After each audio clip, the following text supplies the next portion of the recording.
Léa est traumatisée. Tu as gâché notre moment. Ne nous approche plus tant que tu ne t'es pas excusé. C'est le message que mon frère m'a envoyé. Il ne m'a pas demandé si j'allais bien. Il ne m'a pas demandé si l'ambulance était arrivée à temps. Il était furieux que ma blessure ait gâché l'humeur de sa fiancée. J'ai regardé l'infirmière qui recousait l'entaille sur mon front. Puis j'ai fixé mon téléphone. Je n'ai pas protesté. Je ne lui ai pas demandé comment il pouvait être aussi cruel. J'ai écrit un seul mot, d'accord. Puis j'ai changé d'application. J'ai retrouvé la chaîne de courriel du notaire chargé de la transaction, celle intitulée « Prêt à signer ». Le conseiller bancaire, les agents immobiliers et les avocats étaient tous en copie. Je n'ai pas raconté d'histoire. J'ai simplement joint mon compte-rendu de sortie des urgences et cliqué sur « Répondre à tous » pour expliquer pourquoi j'avais fait capoter la vente. Mais il faut comprendre d'où venait l'argent. J'ai 32 ans et mes mains sont une carte de cicatrice. Je travaille comme seconde de cuisine dans l'une des cuisines les plus fréquentées de Lyon. Ces 75 000 € d'apport n'étaient pas qu'un chiffre sur un écran. C'était 10 ans de brûlures de graisse, de fêtes manquées, de varices, de journées de 16 heures debout sur des tapis en caoutchouc. Julien n'a jamais porté ses cicatrices. Lui, c'était le prince. Moi, le portefeuille. Il y a 3 mois, il a amené Léa dans mon appartement. Elle s'est assise sur mon canapé acheté en ressourcerie, plissant le nez à cause de l'odeur de mes vêtements de travail, et m'a exposé leurs rêves. Elle voulait une maison sur mesure à 750 000 € dans les hauteurs. Elle parlait de lumière naturelle et de studio pour créer du contenu en ligne. La banque est compliquée, a-t-elle dit en agitant sa main parfaitement manucurée. Compliqué était un euphémisme. Son score de crédit était catastrophique.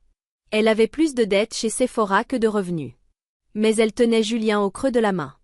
Et Julien tenait la dernière volonté de maman serrée autour de mon cou. Occupe-toi de ton frère, Chloé. Il a besoin de toi. Alors j'ai accepté. J'ai signé comme garante. J'ai vidé mes économies pour l'apport et les frais de notaire. Pendant 3 mois, j'ai enchaîné les doubles services pour couvrir les dépassements imprévus que Léa exigeait. Pendant que je transpirais derrière un grill, à gratter des couches épaisses de carbone sur l'acier, mon téléphone vibrait avec des notifications d'Instagram. Léa posait sur le terrain vide que j'avais payé, une coupe de champagne à la main. Légende, on construit notre empire. Femme ambitieuse. Nouvelle maison. Elle ne m'identifiait jamais. Elle ne me remerciait jamais. En réalité, elle me traitait comme une entrepreneuse non payée. À minuit, elle m'envoyait des messages. Vire 5 000 € pour le marbre. Le granit faisait bas de gamme. Je payais. Je me taisais. Je pensais honorer ma mère. Je pensais offrir un avenir à mon frère. En réalité, je finançais mon propre mépris. La visite finale a eu lieu 48 heures avant la signature. La maison n'était encore qu'un squelette d'ambition brute, ferraillage apparent, poussière de béton, odeur piquante de sueur suspendue dans l'air humide. J'ai garé ma berline de 10 ans à côté du Range Rover flambant neuf de Léa. Elle filmait déjà. Son téléphone balayait le Porsche inachevé tandis qu'elle racontait à son public invisible les finitions sur mesure et la matérialisation de ses rêves. Julien la suivait comme une ombre, portant son sac à main. J'ai monté les marches provisoires en bois, mes bottes cognant contre le contreplaqué. Burk, a grommelé Léa en baissant son téléphone. Elle a pointé son ongle verni vers un boîtier gris fixé en hauteur sur un poteau électrique, au bord du terrain. Chloé, dit au constructeur de déplacer ce truc horrible. Ça gâche le décor pour l'introduction de ma vidéo sur la maison.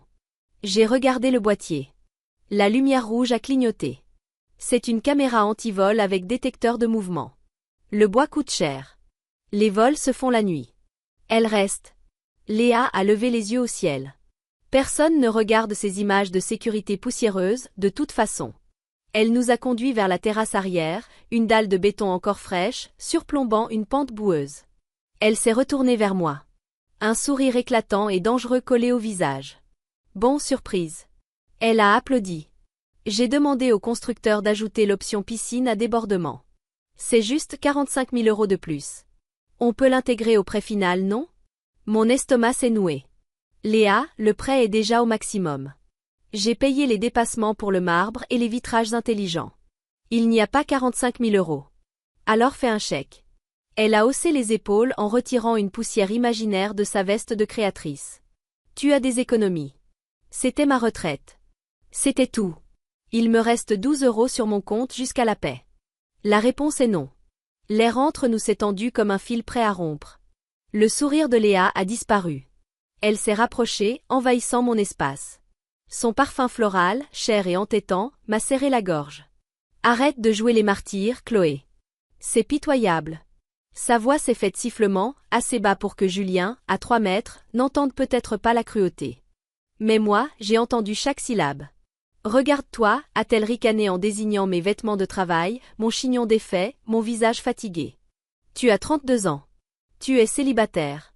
Et soyons honnêtes, tu es stérile. Pas de mari, pas d'enfant. Qu'est-ce que tu comptes faire de ton argent? L'emporter dans la tombe? Je suis restée figée. La cruauté était si précise, si calculée, qu'elle m'a coupé le souffle. Acheter cette maison pour nous, c'est la seule chose utile que tu feras de ta vie. Alors arrête de te plaindre et paie. C'est ton devoir. Mon devoir? Ma voix tremblait. Mon devoir était envers maman. Elle m'a demandé de veiller sur Julien, pas de financer un parasite. Les yeux de Léa se sont agrandis. Elle a poussé un cri aigu, presque animal. N'ose pas parler d'elle. Elle est morte parce qu'elle s'est épuisée. Comme toi. Elle s'est jetée sur moi. Ses mains ont frappé ma poitrine avec une force inattendue. Ce n'était pas un faux pas. C'était une poussée. Mes bottes ont glissé sur le gravier éparpillé sur la dalle. Mes bras ont mouliné dans le vide. La gravité a pris le dessus. Je suis tombée en arrière du porche inachevé. Le monde a tourné, ciel bleu, béton gris, métal tordu, puis craquement. Mon épaule a heurté un tas de gravats, blocs de ciment durci, barres d'armature rouillées. Une décharge blanche et brûlante a traversé mon bras. Ma tête a frappé la terre, mes dents ont claqué dans mon crâne. Pendant une seconde, il n'y a eu qu'un sifflement aigu. Puis la douleur a rugi. J'ai haleté, tenté de me retourner, mais mon bras refusait de bouger. J'ai levé les yeux. Léa se tenait sur le rebord, me regardant. L'espace d'un instant, j'ai vu une peur pure dans ses yeux. Puis elle a cligné des paupières, et le masque est revenu. Julien a couru jusqu'au bord. Mon Dieu, Chloé. Il a commencé à descendre. Stop. Léa lui a saisi le bras. Sa poigne était de fer. Elle est tombée. Regarde-la. Elle va bien. Elle saigne, balbutia Julien en voyant le sang couler vers mon œil. Elle dramatise, a claqué Léa en le tirant vers la voiture. On part. Si on reste, elle va faire une scène et m'accuser. Monte. Julien m'a regardé, brisé dans la poussière, serrant mon épaule. Puis il a regardé Léa. Il a baissé la tête. Il est monté dans la voiture. À travers un voile de douleur et de poussière, j'ai vu les feux arrière du Range Rover disparaître au bout de l'allée. L'infirmière a posé la dernière compresse sur mon sourcil et est sortie, me laissant seule avec le bourdonnement de la ventilation. Pendant des années, je me suis raconté une histoire. Je me disais que Julien était un otage. Qu'il était prisonnier de la toile de Léa, trop faible pour s'en libérer, attendant que je le sauve. C'est pour ça que je payais. C'est pour ça que j'encaissais les insultes. Je croyais racheter sa liberté. Mais assise là, respirant l'odeur d'antiseptique et de sang séché, la vérité s'est installée dans ma poitrine, lourde et glaciale. Julien n'était pas un otage. Il était le chauffeur de la fuite. Il m'a vu tomber. Il a entendu le choc de mon épaule contre le béton. Et quand Léa lui a dit de partir, il n'a pas hésité. Il n'a pas appelé les secours. Il n'est pas revenu. Il a enclenché la marche et a laissé sa sœur saigner dans la terre, parce qu'il avait plus peur d'une dispute avec Léa que de ma mort. Il n'était pas la victime. Il était complice. Mon téléphone a vibré de nouveau. Ce n'était pas un message. C'était une notification de l'application sécurisée du notaire. Transaction confirmée. Virement reçu, 40 000 €. Je suis restée figée devant l'écran. Léa l'avait fait. Elle avait vidé son compte épargne secret, celui qu'elle jurait ne pas avoir quand je payais le marbre, et transféré l'argent sur le compte séquestre pour les derniers frais. Elle avait tout misé. Elle croyait que sa démonstration de domination sur le chantier avait fonctionné. Elle me pensait soumise, silencieuse, prête à signer le lendemain matin. Elle pensait avoir gagné. J'ai baissé les yeux vers les papiers que le médecin avait laissés sur mes genoux. Compte rendu de sortie. Le diagnostic était imprimé en noir épais. Commotion cérébrale sévère.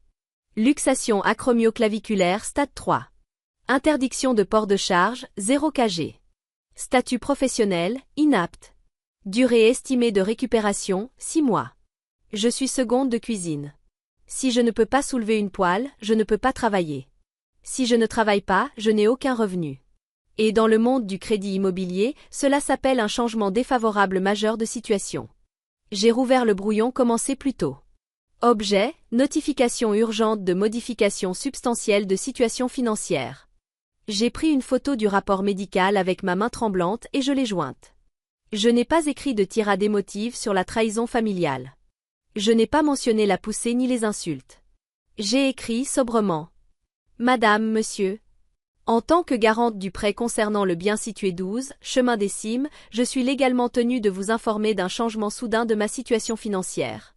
Depuis 16 heures aujourd'hui, je suis médicalement déclarée inapte et privée de revenus pour une durée estimée à 6 mois. Vous trouverez en pièce jointe le compte rendu hospitalier. Je ne peux signer l'acte authentique demain sans m'exposer à une fraude bancaire. Cordialement. Chloé. J'ai regardé les destinataires, le conseiller bancaire, les agents immobiliers, le notaire, l'analyste de crédit. J'ai appuyé sur envoyer. Le lendemain matin, jour de signature. Je me suis réveillée au bruit de mon téléphone vibrant au point de tomber de la table de nuit. Il a heurté le sol avec fracas, bourdonnant comme un frelon furieux. 42 appels manqués. 20 de Julien. 22 de Léa. Je l'ai ramassé. Un mur de messages paniqués. Réponds, Chloé. Tu ne peux pas faire ça. La banque a dit non. Répare ça. Je les ai ignorés. J'ai ouvert l'unique notification du notaire. Une lettre officielle, en pièce jointe. Le ton était sec, juridique, implacable. Avis d'échec de financement suite au retrait de la garante. Conformément à l'article 4, paragraphe B, renonciation à la condition suspensive de prêt. L'acquéreur est en défaut. Le vendeur conserve le dépôt de garantie de 40 000 € à titre d'indemnité. J'ai posé le téléphone. J'ai bu une gorgée de café froid. La veille, Léa avait renoncé à la condition suspensive de prêt. Elle était si sûre que je signerais qu'elle avait supprimé le filet de sécurité pour renforcer son offre. Maintenant, le filet avait disparu. Et ses 40 000 € avec. Mais les parasites ne meurent pas en silence. Ils se débattent. Mon téléphone a vibré à nouveau. Notification d'Instagram. Léa Martin est en direct. J'ai cliqué. Léa était assise sur le siège avant de son Range Rover. Son mascara coulait en traînées noires sur ses joues. Elle hyperventilait, une main crispée sur le ventre. Je ne sais pas pourquoi elle nous déteste autant. Elle sanglotait face à la caméra. 5000 personnes regardaient. La sœur de mon fiancé, elle a toujours été jalouse. Mais hier, elle s'est arrêtée, essuyant une larme pour les faits. Hier, elle m'a agressée sur le chantier. Elle m'a poussée. Elle a essayé de me faire tomber. Elle savait que j'étais enceinte. Vous vous rendez compte? Elle a essayé de tuer mon bébé. Mon sang s'est glacé. Les commentaires défilaient. Mon Dieu! Porte plainte. Quel monstre! Appelle la police. On a perdu la maison. Hurlait Léa. Elle a ruiné notre crédit. Elle a volé notre dépôt. On dort dans un Formule 1 au bord de la Nationale parce qu'on a quitté notre appartement. On n'a plus rien. S'il vous plaît, si quelqu'un peut t'aider. Un lien de cagnotte est apparu, épinglé en bas de l'écran. Elle était douée. Terrifiante, même. Elle avait pris son propre crime, l'avait inversé, et s'en servait pour soutirer de l'argent à des inconnus tout en détruisant ma réputation. J'ai fermé l'application. Je n'ai pas commenté. Je n'ai pas signalé la vidéo. J'ai appelé Michel, le chef de chantier. Salut, Chloé. J'ai entendu pour le bazar. Ça va? J'ai besoin d'un service. La caméra a détecteur de mouvement près du tas de bois, elle enregistre le son? Vidéo haute définition et audio, stockage en ligne. On lit même les plaques à 50 mètres. Envoie-moi l'extrait d'hier. 16h15. Déjà récupéré. J'ai vu ce qu'elle a fait. Regarde tes mails. Le message est arrivé 10 secondes plus tard. J'ai ouvert le fichier. L'angle était parfait. On voyait le Porsche inachevé. On voyait Léa me coincer. Chaque mot de ses insultes était audible.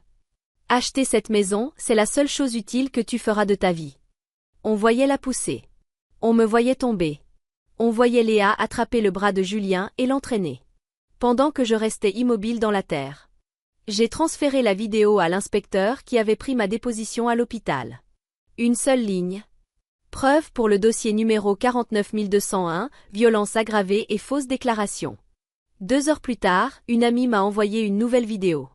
Filmée au téléphone, sur le parking du Formule 1 près de la Rocade. On y voyait Léa menottée, hurlant à un policier qu'elle était créatrice de contenu.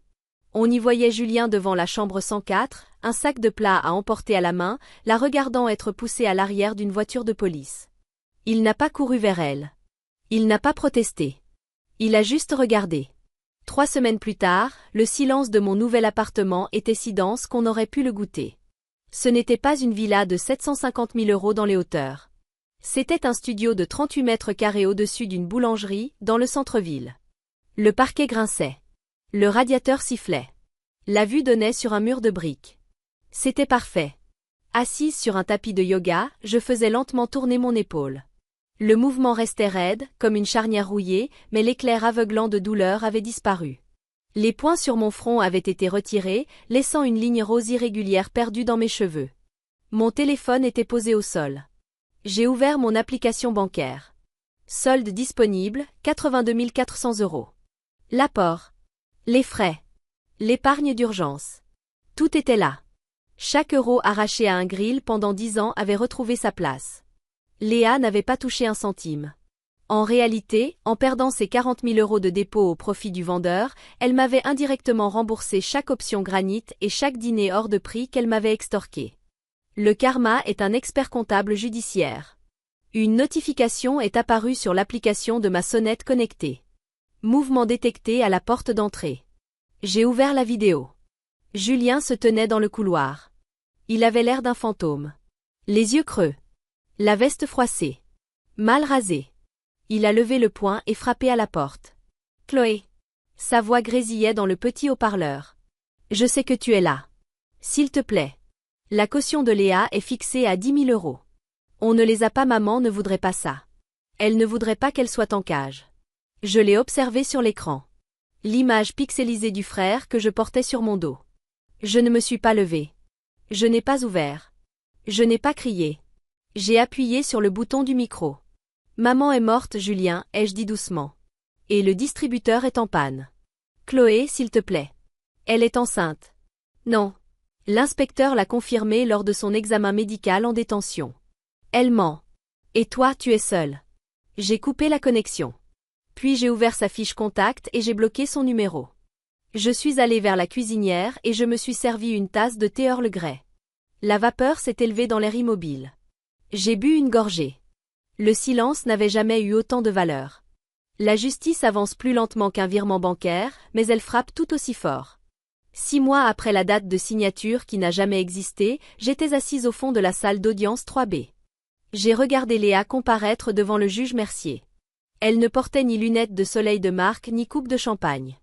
Elle portait une combinaison pénitentiaire orange, affreuse avec son teint. Aucun filtre ne pouvait masquer la réalité de son accord de plaidoyer. Les chefs d'accusation, violences aggravées et dénonciations mensongères. Le juge l'a condamnée à 18 mois d'emprisonnement dans un centre pénitentiaire départemental, suivi de 3 ans de mise à l'épreuve. Le tribunal a également ordonné le versement de 12 400 € de dommages et intérêts pour mes frais médicaux et ma perte de revenus.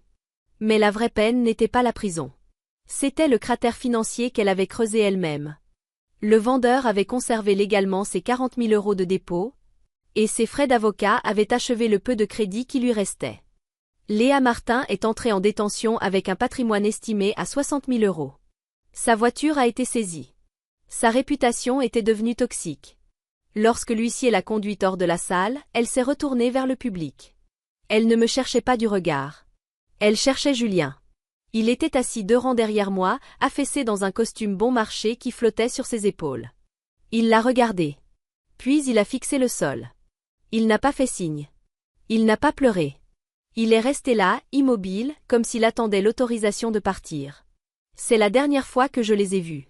3 mois plus tard, une lettre est arrivée à la boulangerie où je travaille. Adresse d'expédition, une boîte postale dans une petite ville à 60 km au sud, là où les loyers sont bas et les hôtels acceptent les paiements en espèces. L'écriture était celle de Julien. Je suis restée debout dans l'arrière-cour, au-dessus du bac de recyclage, l'enveloppe lourde dans la main. Je savais exactement ce qu'elle contenait. 3 pages de « Je suis désolée ». 2 pages de « Elle m'a manipulée ». Et, à la fin, une demande de petit prêt pour se remettre sur pied. L'hymne classique du complice. Moi aussi, j'étais une victime.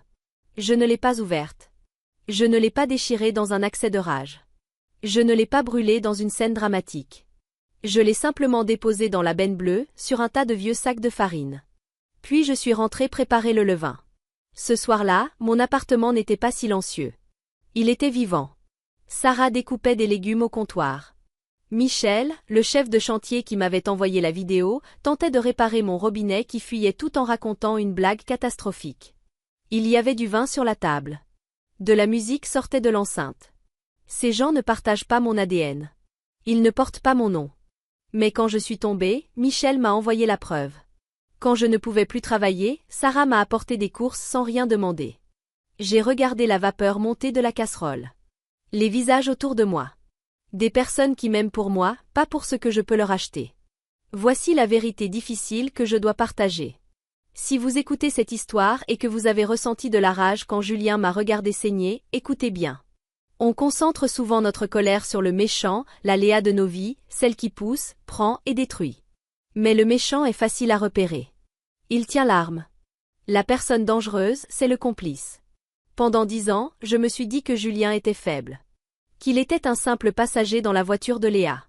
Je payais ses factures parce que je croyais le protéger. J'avais tort. Julien n'était pas passager. Il était le chauffeur de la fuite. Il ne m'a pas poussé du Porsche. Mais il a regardé. Et il a conduit l'agresseuse vers la sécurité. Il a privilégié son confort à ma survie. Son accès à son style de vie à ma loyauté. On reste dans ces dynamiques familiales toxiques à cause du biais des coûts irrécupérables. On regarde les années, les larmes, l'argent investi. On se dit, si je paie encore un peu, si je pardonne encore une fois, ils finiront par m'aimer. Vous ne payez pas pour l'amour. Vous payez une place au premier rang pour assister à votre propre manque de respect. Voici donc les 3 règles qui guident ma vie aujourd'hui. Je les ai payées avec une épaule luxée et une cicatrice au front. Vous pouvez les prendre gratuitement. Règle numéro 1. L'accès à votre vie est un privilège, pas un droit du sang. Partager le même nom ne donne pas l'immunité aux conséquences. Si un inconnu vous traitait comme certains membres de votre famille, vous appelleriez la police. Cessez d'excuser chez vos proches ce que vous n'accepteriez pas d'un ennemi. Règle numéro 2. Le complice est un partenaire du crime. Si quelqu'un reste silencieux pendant qu'on vous maltraite, il a choisi son camp. Le silence n'est pas neutre. Le silence est un consentement. Arrêtez de vouloir sauver ceux qui sont à l'aise pendant que vous vous noyez. Règle numéro 3. Les limites financières sont des limites émotionnelles. Ne signez jamais un contrat pour quelqu'un qui ne saignerait pas pour vous. L'argent est de l'énergie rendue visible. S'il réclame votre argent mais méprise votre énergie, refermez le portefeuille. Je m'appelle Chloé. J'ai une cicatrice sur le front, un appartement en location et un cœur plus léger qu'il ne l'a été depuis 10 ans. Qui, dans votre vie, tient l'allumette tout en vous demandant de le réchauffer? N'attendez pas qu'il vous pousse. Éloignez-vous.